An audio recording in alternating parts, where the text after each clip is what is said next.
I'm from a background where my parents are from totally two different religions. My father is more from the Islamic religion, and my mother from the Christian religion, which is a very important and interesting world topic. And I feel very fortunate to have this upbringing because I was able to grab a bit of both, you know? And what I learned or realized at the end of the day is you have to decide and you have to choose. Not necessarily the religion, because at the end of the day, the religion is in you. And I believe that, yeah, I found my own way. And that is really just to be as honest, pure and open and truthful and good. Do as much good as you can, you know, and if you're not doing it good enough for whoever else, you know, you can't satisfy everyone, but you can just keep trying to do as much good as you can, and I think that's enough, you know? Yeah.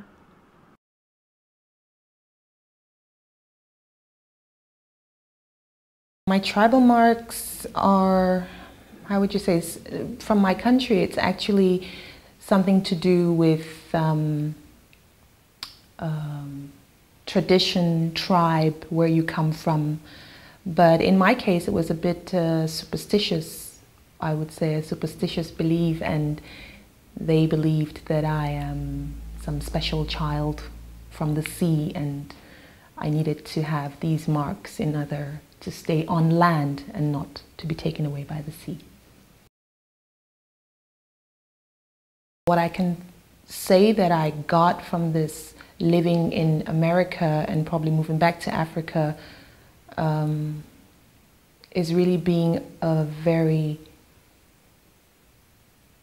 cross-cultured person, which has really made who I am today, because I see myself very African, but at the same time, I really see myself as someone from the world who has really a mixed culture between Western modernized world and real African traditional roots.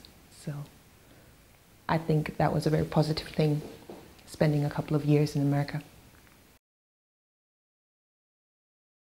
Mayflower School itself, what it really did is that it gave me one of the most self-reliant education ever.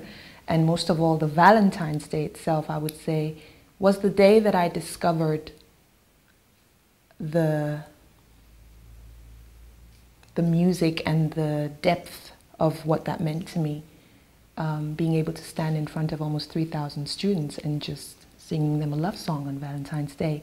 And it just felt really natural to me. And I thought I would be very nervous. Of course, I was a bit nervous, but being on stage and then leaving stage, performing for these people and these students, colleagues, it was like, wow, I can't believe you just did that.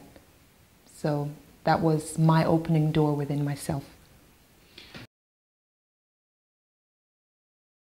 It took me from the moment I started singing as a young girl until 1.5 years ago to really find my true identity. And it was a long but beautiful way there.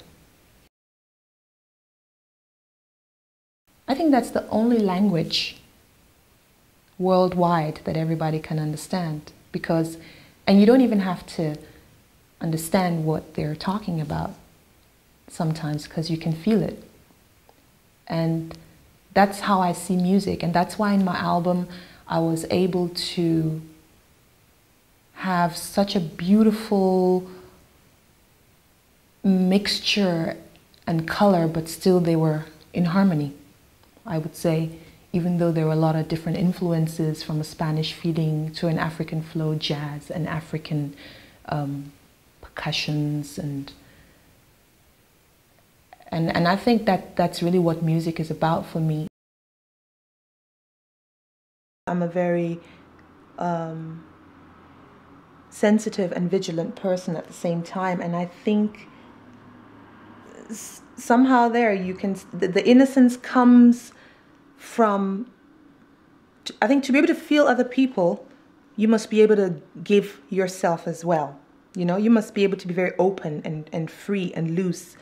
And I think that's what children have, for example. They are usually very open, free, and that's this touch of innocence, you know? And I think that's the closest way that I can compare myself with this touch of innocence, is that I'm a very open, free person, and that's what I transmit in my music.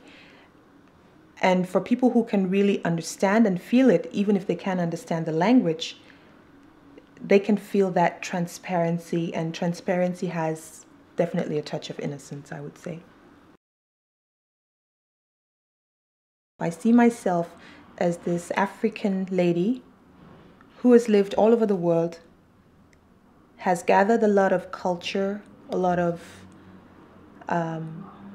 experience from showbiz to fashion. That's why most of the styling for Layori is a crossover between modern, elegant, fashionable, with a crossover of this African touch. It's always been important to me to recognize my roots and to integrate it into everything I do. For example, in my home or in my music. And